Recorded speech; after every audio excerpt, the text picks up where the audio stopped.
For the prone A, T, and Y, we'll be laying down on the chest and stomach and making some positions with the upper arms that look like these capital letters. So for the prone T, we're going to put the arms out to the side, thumbs up to the ceiling, nose pointed straight down to the floor, and then pinch the shoulder blades together as we elevate the hands up off the floor. It's important that I always pinch the shoulder blades together. We don't want to have the front of the shoulder close to the floor here. We want to make sure that we're lifting the chest and then pinching the shoulder blades together. Notice I'm not hyperextending my neck or looking up to the ceiling.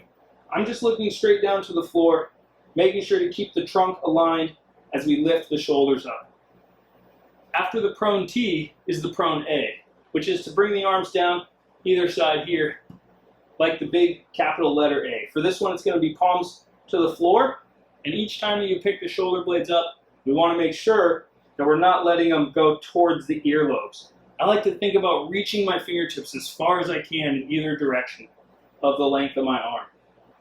As you're doing your prone A, make sure that you're keeping those shoulders elevated from the floor, not letting them collapse down as you become fatigued. The last one is the Y. Just like the YMCA dance song, we're going to go with the Y with the arms up here. Thumbs up to the ceiling, and as you're doing this one, it will probably be the most challenging of the three. Make sure that you're respectful of the shoulders, because if you go too narrow, it's easy to get shifted into that upper trap. That's a common mistake for most people. Make sure that we keep those shoulder blades packed down and find the letter Y in a position that's tolerable but challenging for you. Remember, as you're working on those three, we're just going out here for the letter T, for the letter A, and for the letter Y.